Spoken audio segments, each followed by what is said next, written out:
Bonsoir, bonsoir. Me voilà en live avec vous. Quel plaisir de vous retrouver. C'est toujours un plaisir. Donc ça me fait plaisir que ça continue de me faire plaisir. Donc n'hésitez pas à venir me faire un petit coucou, à me dire votre présence. Ce sera avec grande joie que je pourrai vous accueillir dans mon univers.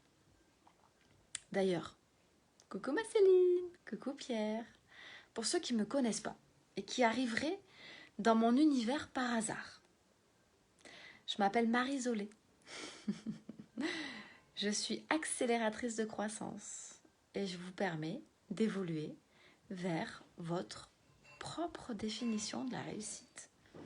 L'objectif étant de définir votre propre définition de la réussite. Je vous laisse arriver tranquillement. J'espère que votre journée a été juste merveilleuse. Avec mon mari, on a pris l'habitude de dire « la vie est belle ». Vous savez, cette vibe qui, quand on vous pose la question, vous dites « comment ça va ?» et vous répondez « ouais, ça va, peut mieux faire » ou « non, ça va pas très bien » ou vous répondez avec cette question en disant « ma vie n'a jamais été aussi belle ». Ça parlera sûrement à Magali, n'est-ce pas? Magali, si tu m'écoutes en replay, la vie n'a jamais été aussi belle. Bref, je m'évade, mais si vous me regardez en replay, n'hésitez pas à me mettre #replay, que ça me fera un grand plaisir de venir me connecter avec vous. Coucou Marina, coucou Pierre. Bah écoute, plaisir partagé en tout cas. C'est un vrai plaisir de venir chaque soir ou chaque fin d'après-midi me connecter avec vous. Salut Macaro. Salut Séverine, salut Guillaume. Salut Linda. Quel plaisir. Alors, ce soir, je vous évoque un sujet qui a été évoqué en coaching à la fois par ma coach et à la fois par moi en tant que coach. Et donc, c'était comment ça se fait, pourquoi, d'après vous, une thérapeute avec 20 ans d'expérience a besoin d'un coach, c'est-à-dire moi, et pourquoi moi, en tant que coach, j'ai besoin aussi d'une coach. Excellente question, n'est-ce pas? Salut Estelle! Bravo Estelle pour avoir obtenu ta licence. Je suis trop fière de toi. Estelle faisait partie des candidats des candidats vendredi dans lequel j'étais jury, mais j'ai pas été jury de son groupe, mais elle a eu sa licence, donc bravo, bravo, bravo, bravo, bravo. Salut Lydie. Donc, question. Pourquoi une thérapeute de 20 ans d'expérience a besoin de m'avoir comme coach et pourquoi moi j'ai besoin d'avoir une coach à mon tour? La première chose que je voudrais vous dire, c'est que selon ma vision des choses, c'est toujours selon ma vision des choses, on n'a pas besoin d'un ou d'une coach. On a envie d'avoir un coach parce qu'on a compris qu'on avait envie d'évoluer vers quelque chose. On a pris notre pleine puissance et on a décidé qu'il était temps de faire changer quelque chose en nous, dans notre vie, pour évoluer vers quelque chose de plus grand, pour nous appeler à quelque chose de plus grandiose. Ah, coucou Monisa! Ça faisait... Mon Dieu, je crois que je t'ai jamais eu en live, je suis trop contente! Bisous, bisous! Donc, on n'a pas besoin d'un coach. On a envie d'un coach parce qu'on a compris qu'on devait faire changer quelque chose. Et donc, cette thérapeute, cette grande thérapeute depuis 20 ans, m'appelle en me disant « je veux t'avoir en tant que coach ». Et elle me dit « j'ai besoin d'avoir une identité parce que j'arrive pas à me retrouver dans le mot thérapeute, mais j'arrive pas non plus à me retrouver dans le mot coach ». Je dis, ah bon, mais qu'est-ce que tu mets derrière la définition de chaque mot? Et donc, derrière le mot coach, elle y voyait la motivation, allez, on y voit, toujours plus dur, toujours plus fort. Ah ouais, je dis, là, c'est un peu violent quand même. Effectivement, je comprends. Un peu comme le coach sportif qui est à la mode.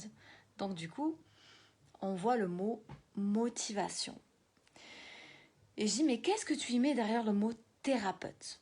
Eh bien, elle me dit, tout simplement le fait que les gens viennent me voir comme une petite fée, comme une magicienne. Ils viennent me voir en dernier recours. Ils ont déjà tout essayé et ils viennent me voir parce que je suis leur dernière chance. Et donc forcément, ils ont besoin de moi. Et je trouve cette signification et ce petit détail juste hyper important, selon ma vision des choses. On a envie de travailler parce qu'on a compris que le coach va nous faire évoluer. Coucou Martine, j'espère que ta reprise s'est bien passée. Quand j'ai vu ton message, je me suis dit, c'est jamais trop facile, en tout cas les reprises, donc une grande pensée pour toi ce soir. Je reprends. Quand on a compris qu'on avait envie de faire évoluer quelque chose, on a compris qu'on avait aussi besoin d'être accompagné par quelqu'un qui a déjà eu ces prises de conscience et qui incarne un petit peu, beaucoup, la personne ou le point qu'on aimerait développer en nous. On se magnétise à la personne qui est face à nous ou sur les réseaux parce qu'on est attiré par quelque chose qu'on voudrait nous-mêmes travailler. Un coach, pour moi, doit effectivement montrer l'exemple dans le sens où il incarne et il fait exactement ce qu'il dit. Si ce que je vous dis, je ne l'applique pas dans ma vie, vous allez sentir cette petite défaillance et donc vous n'allez pas être attiré. Mais un coach doit aussi être dans l'amour. Vous devez venir auprès d'un coach en toute sécurité, sans penser que finalement vous allez être jugé, sans penser que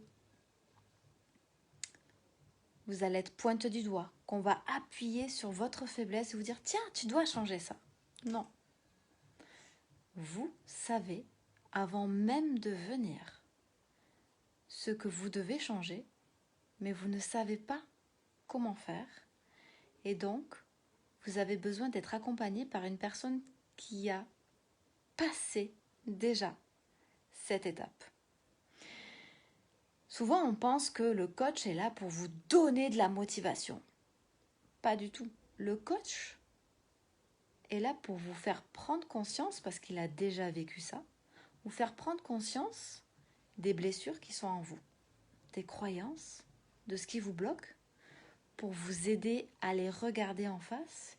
Et regarder en face ces blessures, c'est accepter de regarder sa part d'ombre pour pouvoir le transformer en véritable lumière, pour que vous puissiez enfin briller. C'est exactement ça. Et donc vous venez pas par besoin, vous venez pas par nécessité, vous venez pas par peur, par manque. Vous venez parce que vous êtes excité de vous dire « Je vais trouver la clé et je vais comprendre ce que je vais pouvoir enfin changer. » Et ça fait toute la différence. Alors pourquoi moi j'ai aussi besoin d'un coach?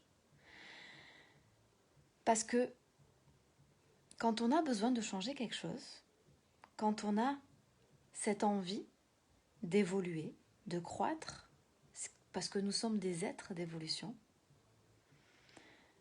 c'est ce qui nous fait avancer, eh bien, on est submergé d'émotions. Et ces émotions, quand on les écoute pas, et même quand on sait les écouter, des fois, on a besoin juste de quelqu'un qui nous dise « Hey, Coco, t'as regardé juste là ?» pour pouvoir avoir une autre version.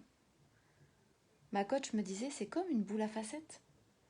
Il y a toujours la même problématique, mais on peut la regarder de chaque côté, avec une nouvelle vision. Et on peut recommencer encore l'exercice. » Et donc aujourd'hui, je vois aussi des personnes qui, vous savez, et j'en ai parlé sur mes précédents posts, on a tous lu des livres de développement personnel. On a tous lu des choses pour pouvoir nous faire, salut Betty, pour pouvoir nous faire grandir. Je suis persuadée que du coup, vous êtes nombreux à avoir lu les 4 accords Toltec, n'est-ce pas? Les 4 accords Toltec, pour ceux qui ne l'ont pas encore lu, c'est surtout ne pas faire de suppositions dans sa vie, ne pas supposer que l'on croit que ce que dit l'autre, c'est une vérité, faire toujours de son mieux.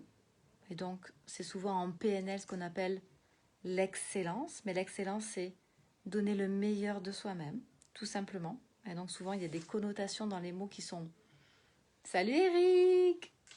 qui sont différentes, mais c'est exactement la même chose. Le troisième, c'est faire que votre parole soit impeccable, et donc ne pas juger l'autre. Et le dernier, c'est quoi qu'il arrive, n'en faites pas une histoire personnelle. Je suis persuadée que bon nombre d'entre vous, même si vous n'avez pas lu le livre, c'est quelque chose qu'on peut retrouver facilement sur les réseaux sociaux ou n'importe où. La chose qui est que, est-ce que vous le mettez réellement en pratique dans votre vie? C'est là toute la différence entre conscientiser quelque chose, prendre conscience de quelque chose, le savoir, mais entre le savoir et passer à l'action pour l'incarner, vous devez le ressentir. Vous devez faire en sorte que du coup, ça passe à l'intérieur de vous. Et souvent, comme il y a beaucoup d'émotions, on est submergé, on n'ose pas aller regarder cette part d'ombre. On n'ose pas se confronter à ça. J'ai une personne qui fait partie de Croissance Intérieure qui me dit « Ah, mais en ce moment, je suis bouleversée, je pleure beaucoup. » C'est normal, parce que tu as appris à mettre un mouchoir sur tes émotions et que là, tu te laisses l'opportunité de pouvoir faire sortir tout ça. C'est une étape pour ensuite pouvoir la transformer. Et donc, entre je lis, je comprends, ah ouais, c'est super intéressant ce qu'il y a dans ce livre. Et je passe à l'action en incarnant exactement ce que j'ai compris, il faut le ressentir. Coucou Marina, coucou Audrey, coucou mes chéris. Il faut pouvoir le ressentir émotionnellement.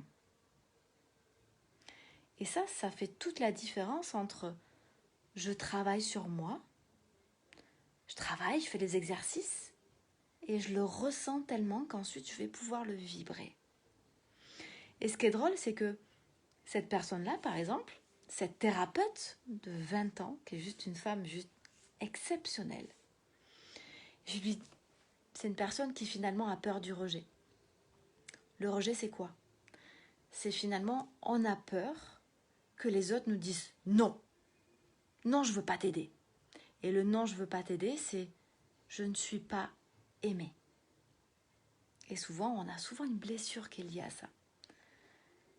Coucou Marina, c'est la première fois qu'on est en direct en même temps. Yes. Donc, cette peur du rejet est souvent liée à une peur de ne pas être aimée. Et donc, je lui dis, t'as lu L'Alchimiste? Ah ouais. Et je lui dis, tu sais qu'il y a un exercice qui est puissant dans le livre de l'Alchimiste? Bah non, j'ai oublié. Ah, je lui dis, c'est intéressant. Vous savez ce que l'auteur de l'Alchimiste préconise dans ce moment-là? Et je trouve que c'est un exercice extraordinaire. Et donc, on a joué ensemble. Je vais vous le livrer ce soir.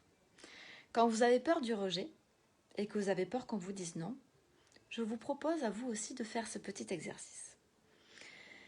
Sur une journée de 24 heures, allez voir des personnes, posez-leur la question, posez-leur plusieurs questions. L'objectif, c'est de recueillir avant la fin de la journée 5 noms. 5 noms qui sont fermes et définitifs. Vous allez voir un ami, vous dites « J'ai besoin d'argent. Est-ce que tu veux bien prêter de l'argent ?» Le plus fou et le formidable, c'est qu'on se fait toute une montagne, que les gens vont nous rejeter, nous repousser. Mais finalement, qu'est-ce que font les gens? Quand on teste, parce que l'objectif, je vous l'ai dit, moi j'adore. En tant que coach, j'adore tester tout ce que j'apprends pour voir qu'est-ce que ça a comme impact sur moi. Et donc ça, je l'ai testé. On s'aperçoit que quand on pose une question à des gens, inconnus ou connus, qui nous aiment, eh bien, le non, ferme et définitif, le seul nom qu'on vous donne, il n'arrive que très peu, très très peu. Souvent, on essaye de trouver des solutions alternatives. Et donc, on se fait tout un monde de ce qui pourrait de ce que l'on pourrait recevoir. Parce que finalement, on se dit, s'il me dit non, c'est que je ne suis pas aimée.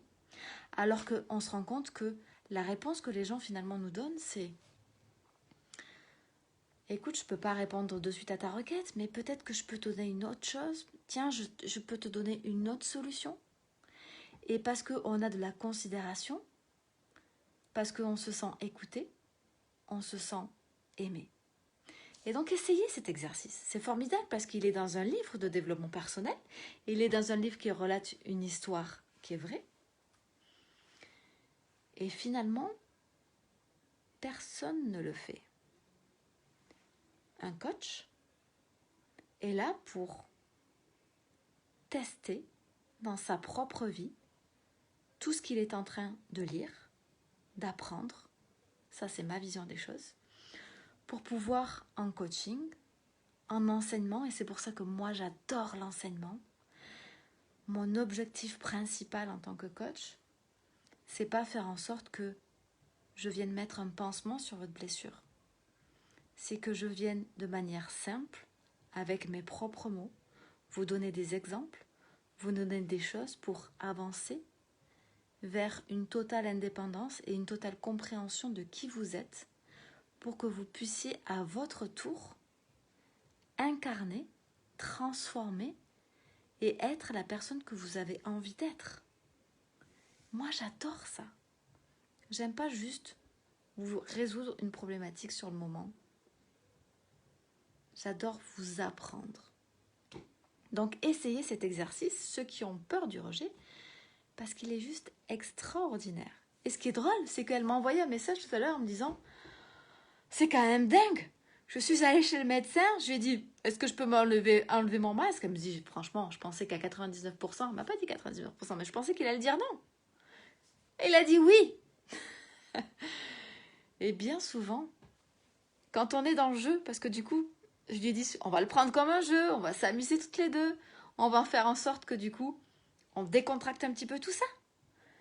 Eh bien, quand on fait de sa vie aussi un jeu, et qu'on s'amuse, et qu'on prend ça comme, on va juste en tirer une leçon, on va juste essayer de voir ce que ça fait concrètement quand il n'y a pas d'enjeu.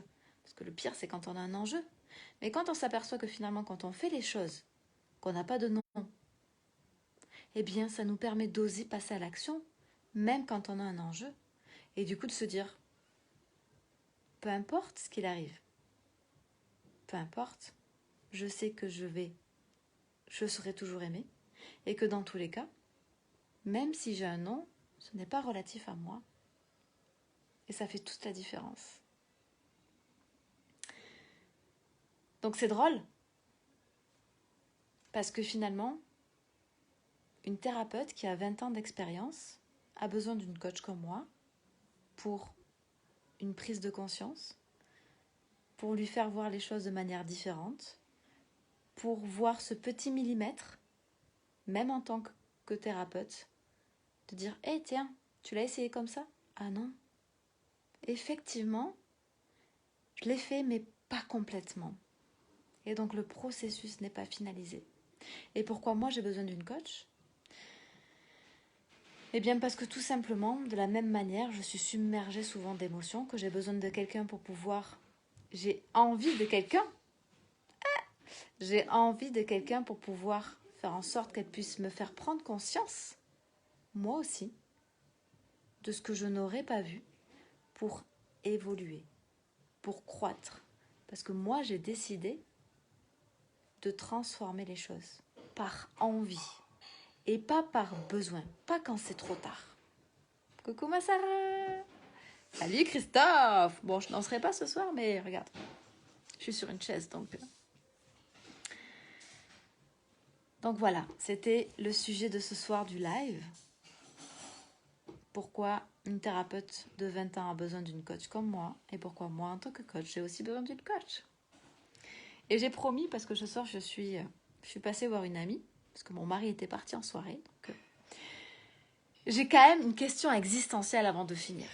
Et écoutez, je pense que ça me ferait rire d'avoir votre réponse, qui n'a rien à voir avec le sujet du live. Mais J'ai promis à mon amie Claire de vous la dire en live parce que j'étais ce soir avec elle et donc je lui ai dit pourquoi, vous allez me prendre pour une folle et j'adore ça en fait, ça c'est mon côté vierge folle, pourquoi quand vous ouvrez un tiroir à couvert, il y a toujours dans ce tiroir des miettes à l'intérieur alors que on met toujours des couverts propres qui sortent soit du lave-vaisselle, soit de l'évier parce qu'on les a nettoyés, mais il y a toujours des miettes à l'intérieur. Bon sang, quand on coupe le pain ou quand on fait quelque chose, on n'ouvre pas son tiroir à couvert en disant tiens, on va mettre toutes les saletés à l'intérieur. Mais il y a toujours des miettes à l'intérieur. Est-ce que quelqu'un, sur cette question existentielle, a une réponse? Parce qu'elle était morte de rire, elle me dit bon, c'est pas possible que tu poses cette question-là parce que je la suis posée moi aussi. Alors si quelqu'un a la réponse, au-delà du coaching, au-delà d'être thérapeute, pour pouvoir échanger, partager. Je trouve ça juste extraordinaire d'échanger, n'est-ce pas? Ça nous fait tous évoluer. Si quelqu'un a la réponse, j'aimerais bien que vous puissiez la donner en commentaire sous ce live. Et je vous remercie parce que ça m'aidera peut-être à mieux dormir. Je vois que ça en laisse perplexe certains, mais c'est une vraie question. Sur ce, en tout cas, je vous souhaite une merveilleuse soirée, une très très très belle nuit. Ceux qui ont envie de guérir leurs blessures, qui ont envie justement, il y a des questions sans réponse, ouais peut-être. C'est peut-être ça. Eh bien écoute, Sofanoubou, je te remercie de ton intervention parce que souvent c'est ce que je dis à certains de mes coachés. On va chercher le pourquoi, du pourquoi, du pourquoi, du pourquoi. Et à un moment donné, il faut arrêter les pourquoi. Et il y a certaines questions qui ne méritent pas de réponse. Qui méritent juste de, à un moment donné, il faut avancer et juste se laisser porter, d'être dans le flow, ou comment on va faire changer les choses. Mais arrêter le pourquoi qui nous triture le cerveau. Oh, merci ma Lucie, c'est trop gentil, merci beaucoup. Je te retourne le compliment. Je suis sûre que c'est la faute des enfants. Écoute, faudrait demander à des personnes qui sont célibataires ou juste en couple et qui peut-être ont la même chose chez eux. Peut-être qu'on trouvera ça dans les personnes qui écoutent ce live en tout cas. Donc oui, en tout cas pour te répondre, je trouve qu'il y a des fois en fait, il y a certaines questions qui ne méritent pas de réponse. Comme il y a une personne qui est venue me voir en message privé qui me dit « Mais tu trouves pas que finalement faire du développement personnel ou être coach, c'est une histoire sans fin ?» Je pense pas que ce soit une histoire sans fin, pas du tout même. C'est une histoire d'évolution et de croissance et en fonction de ce que l'on veut atteindre, de savoir s'arrêter ou de vouloir continuer pour pas être dans la course à quelque chose, mais de pouvoir être dans justement l'excellence, de pouvoir donner le meilleur de soi-même. Alors moi, en tant que coach, je m'entoure de personnes qui ont un niveau de conscience qui est différent du mien. Je dis pas supérieur, mais différent du mien. J'ai été pendant 2 ans accompagnée d'un coach qui avait une énergie masculine très développée.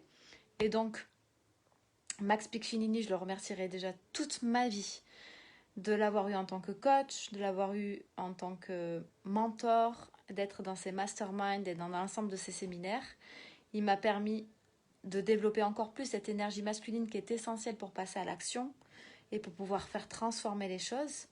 Mais aujourd'hui, je me rapproche de personnes qui ont une énergie beaucoup plus féminine, qui me reconnectent encore plus à mon cœur, à mon intuition, de pouvoir lâcher prise, de pouvoir apprendre à faire les choses plus en étant qu'en faisant pour faire de manière complètement frénétique et de se lever avec un poids sur les épaules, sur les épaules en se disant faut que je fasse aujourd'hui, faut que je prouve encore quelque chose parce que je suis comme ça et que j'ai toujours prouvé dans ma vie en faisant. Isabelle qui me connaît, mon Dieu, j'ai complètement réussi en faisant. Mais il y a des fois on se lasse, on est fatigué et on a juste besoin d'être et de trouver ce juste équilibre. Et quand on le trouve, c'est extraordinaire, ça fait du bien, ça libère. Donc je disais pour ceux qui ont envie et pas besoin, ceux qui ont envie de libérer leurs blessures, de comprendre tout ça, de comprendre quels sont les mécanismes des croyances, comment faire pour créer de nouvelles habitudes, eh bien c'est l'accompagnement qui commence le 28 septembre qui est Next Level et qui moi m'a permis en tout cas, parce que j'ai rajouté plein de choses, de différents coachs, de pouvoir être à certains millimètres près dans transformer les choses à la fois par le mental, le cœur et l'action. Oh merci mon Isabelle. Je t'aime fort, fort, fort, fort. Merci beaucoup. Christophe, bien sûr, tu as une petite fente au-dessus de ton tiroir qui laisse penser les cochonneries quand tu cuisines. On n'est pas seul. Oula, ton message est super long. Je pense que je la lirai plus tard et je te répondrai. En tout cas, je crois que tu réponds soit un versement mensuel de 15 € sur mon compte via 20, soit une danse avec tes potos. Bah écoute, Christophe, une danse avec mes potes, avec les personnes qui m'ont accompagnée, c'était mercredi dernier, avec grand plaisir. Donc je te lance ce challenge de venir taper à notre porte et de venir faire un live avec nous, avec moi, et de danser. Tu relèves le défi, Christophe ? Ce sera avec grand plaisir en tout cas de te connaître. Sofanabou, je lis, la vie n'est pas une finalité, on se guide vers une cible, mais le plus important au final, c'est de s'approcher au plus près de nos objectifs. Le but n'est pas une finalité, mais le cheminement. Exactement. Je suis entièrement d'accord. Et puis, on s'aperçoit que on veut passer d'un point A à un point B.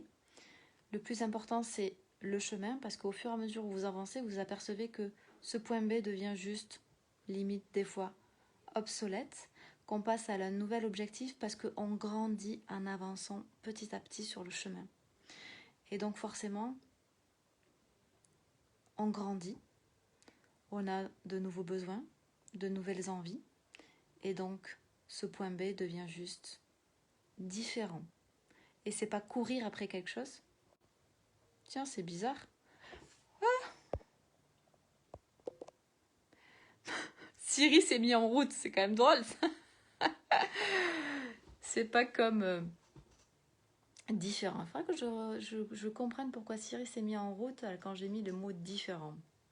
J'ai peut-être quelque chose à comprendre. Quoi qu'il en soit, on grandit sur le chemin et c'est en grandissant qu'on apprend des choses et que finalement, notre objectif, notre but se transforme. Et c'est pas courir après quelque chose, c'est juste transformer les choses. Pour ceux qui croiraient qu'on court après quelque chose, c'est déjà ce fait que nous sommes des êtres d'évolution. Et quand on est des êtres d'évolution, c'est pas que quand on obtient quelque chose, on se lasse, c'est que on est comme ça. Et donc, on va aller chercher autre chose. Et finalement, c'est chouette. Tant que ça ne devient pas frénétique et que finalement, on court et on est dans la douleur, qu'on est dans la souffrance d'aller chercher toujours plus et qu'on n'apprend pas sur le chemin à être heureux de ce que l'on a déjà, de ce que l'on a accompli, de ce que l'on aime être, de ce que l'on aime faire. C'est des petits millimètres qui, sur le chemin, font toute la différence. De A à Z, on fait un point D et on revient au point B pour trouver un point E. Ouais, enfin, il y a plein de points. Donc, je suis d'accord. L'objectif, c'est que de A à Z, on peut retrouver plein de points. Et que si on prend chaque point comme étant un point qui va nous permettre, en tout cas, de faire une évolution, de choisir ce qu'on va en faire plutôt que de subir ce point et de le prendre en pleine face, eh bien on a tout réussi parce que on fait de notre vie le moyen d'avoir des leçons et non pas des défaites. Et quand on tire de chaque situation une leçon, eh bien on peut plus facilement aller d'un point A à un point Z en sautant sur différents points. On est des êtres de lumière cherchant la bougie, la flamme et le feu. Eh bien, figure-toi que la thérapeute que j'avais en coaching aujourd'hui me dit « J'ai trouvé mon nouveau nom et je trouve ça extraordinaire. Je serai une éclaireuse de conscience. » Et donc, dans ces moments-là, quand la personne vibre en coaching le nom qu'elle est en train de se donner, et je lui dis let's go, vas-y. Parce qu'effectivement, on a en nous exactement, et on sait qui on doit être. Et quand on le sort comme ça, et qu'on ne veut plus être thérapeute, ni coach, et qu'on devient, et qu'elle devient, à proprement dit, une éclaireuse, alors elle va briller, elle va devenir cette lumière qui va capter et magnétiser toutes les personnes qui voudront être dans son univers, et elle va pouvoir à ce moment-là développer, augmenter son chiffre d'affaires et se sentir bien. Plaisir partagé, une chance pour moi de pouvoir connaître ta jolie famille et de pouvoir danser tous ensemble. Quel bonheur. Écoute, Christophe, génial. Écoute, tu me rejoins en message privé et on fixe une date et ce sera avec grand plaisir que je présenterai Christophe Ripper Patulacci, j'ai toujours du mal à Patulacci, en live. Je sais pas quand, mais je vous l'annonce ce soir, c'est décidé. Nous allons nous rencontrer et il sera présent sur un de mes prochaines lives. Donc suivez-nous, suivez-moi, et puis j'aurai la chance de le rencontrer et vous aurez la chance de rencontrer Christophe. Au final, les aides solaires finissent étoiles. Ouais, c'est beau. Finalement, on fait partie d'un tout qui est l'univers. Donc étoile, soleil, lumière, flamme, bougie, lueur. L'essentiel, c'est d'être qui on a envie d'être dans l'univers qui nous accueille. Voilà. On est loin du tiroir et des miettes et des miettes, mais j'ai pas oublié. Donc si quelqu'un a la réponse. Sur ce, mon fils te défiera en danse, t'as intérêt de savoir danser. Ton fils, bah écoute,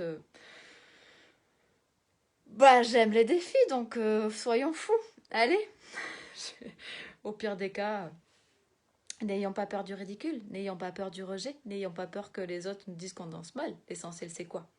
C'est d'essayer et de tirer une leçon, n'est-ce pas? Donc voilà, avec plaisir. Coucou mon Igor!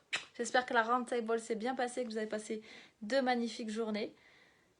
Je suis persuadée en tout cas que vous avez avancé, donc spéciale dédicace à Montreux, la Suisse. Je vous embrasse bien fort, ce live est terminé. Merci d'avoir été en ma présence et je vous remercie moi d'avoir été avec vous, même si c'est à travers un téléphone.